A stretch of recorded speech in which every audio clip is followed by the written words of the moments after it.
The fossil record is a spotty and broken mess. Only a fraction of a percentage of life that has ever existed has found itself in the right conditions to fossilize. However, there are anomalous places in which many different organisms from all rungs of the ecological ladder are preserved. Mongolia is one of these places. Countless specimens of tens of hundreds of genera have been discovered from the arid sands and dunes of the country, each one bringing us one step closer to understanding the world of times past. However, one new discovery shows that even records for strange anatomy and immense diversity can be shattered, and will be shattered one rare fossil find at a time. Meet one of the world's only semi-aquatic dinosaur, a strange mix of characteristics. The quirky and the quaint Halszkaraptor, the duck raptor.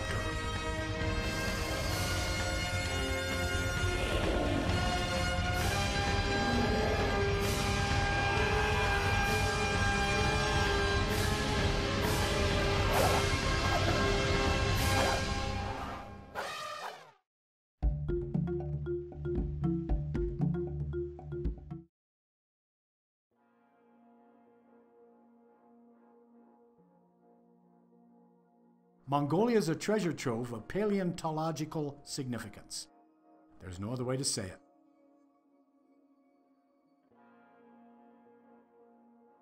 Mongolia is now a deserty region filled mostly with sand dunes and wide open prairies. Only the toughest animals call this place home, from the woolly Bactrian camel to the humans who strive to make a living in these wind-bitten lands. However, it was not always like this. Millions of years in the past, this region was everything from the ocean to a wetland filled with lush forests and meandering streams. It has also found itself a place of excellent preservation conditions, for countless animals have been recovered from the sedimentary deposits of the region. Due to the price humans put on rare and interesting things, these fossils have found themselves a part of a black market that cares not for educational value of these ancient remnants. Fossil poachers have taken fossils away from Mongolia for many years, and despite the efforts of law enforcement and paleontologists, it still goes on.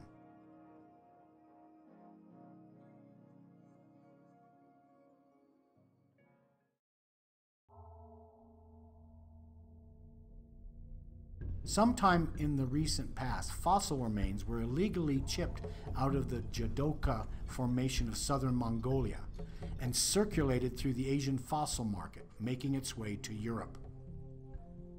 Under Mongolian law, fossil exports are illegal. This law is difficult to enforce since the country is so large and much of it is remote. Even more remote are the dig sites in which such finds are taken out of the earth. Fossils are destroyed by poachers. Oftentimes these people take the skulls, hands, and feet, since they are worth more on the black market, and leave the rest of the remains to wither away. Other times these people take two different finds and glue them together and make a chimera out of the remains to sell better, which continues to muddle the issues of paleontology and law.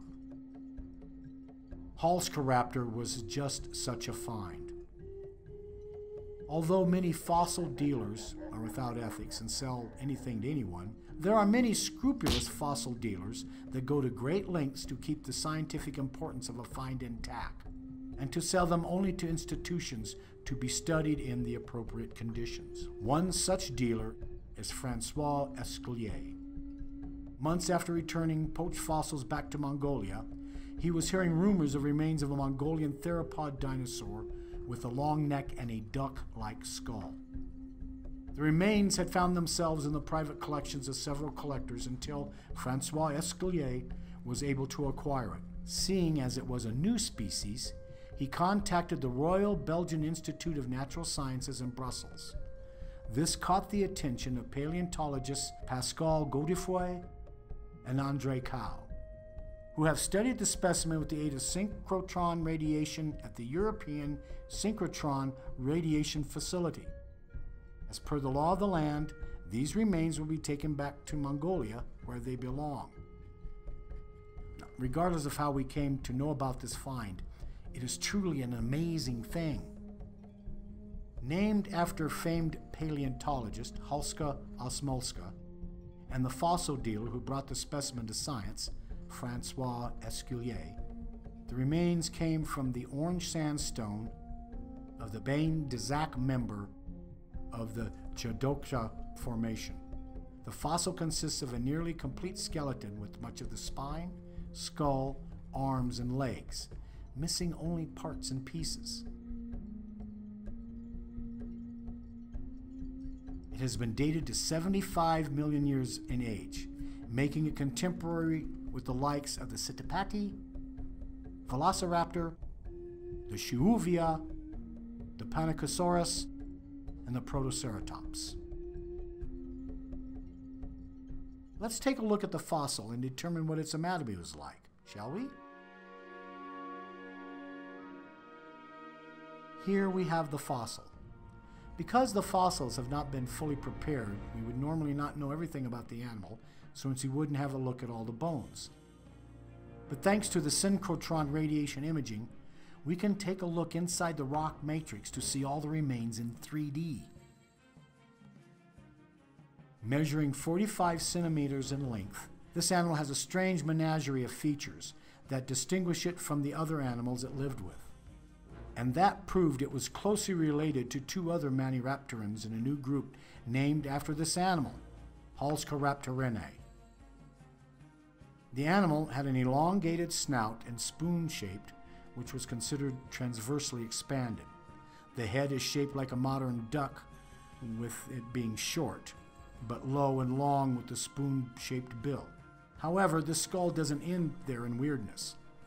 It is also tightly packed with long, sharp, recurved teeth. The premolaxia, that little bit of the mouth bone before the middle part, is filled with 11 teeth, a record breaker for all of theropoda, since the dinosaurs with the most numerous teeth in this particular area of the mouth are the spinosaurids. Another interesting aspect of anatomy for this critter is the presence of pits and holes throughout much of the snout, which are the openings of the neurovascular channels that permeate throughout the skull. The nostrils are placed facing inwards, yet more suggestion of a watery existence. The tail of the animal was shorter than most dromaeosaurs, being even weirder with the lack of a stiffening rods also found in other dromaeosaurs. The tail transitions from the base of the tail to the middle very quickly, which suggests the tail was mobile.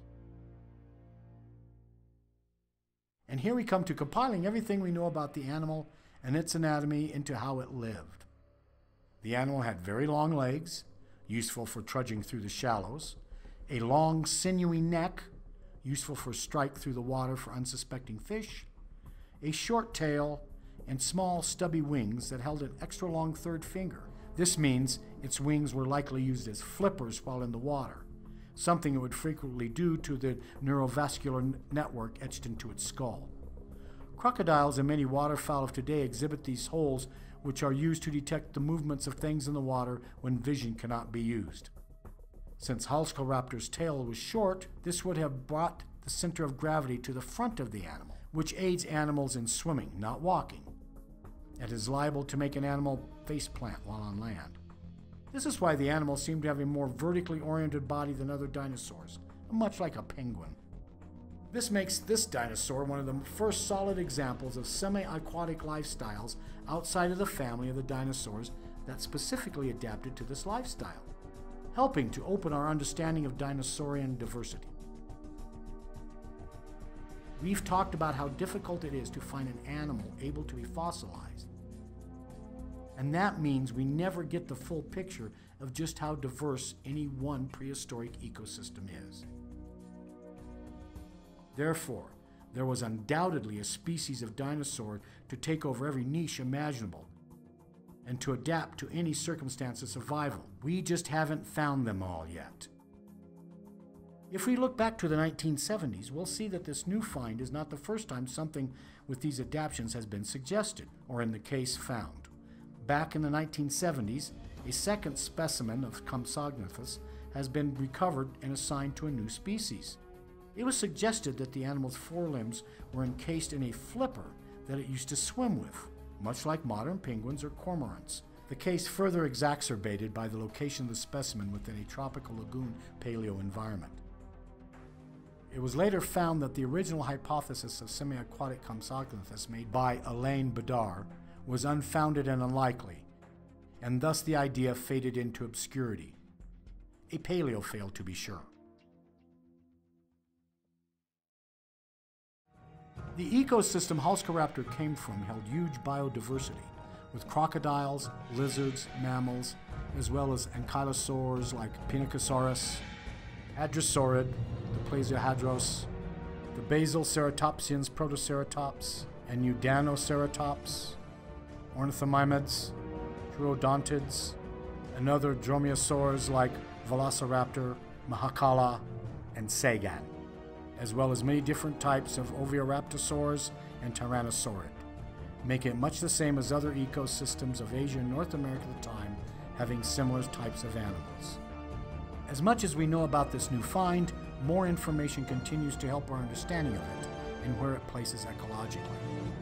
There have still been some doubts raised on whether this specimen is genuine, but only more specimens and further study will help to solidify or relinquish the authenticity of this gorgeously preserved little duck raptor.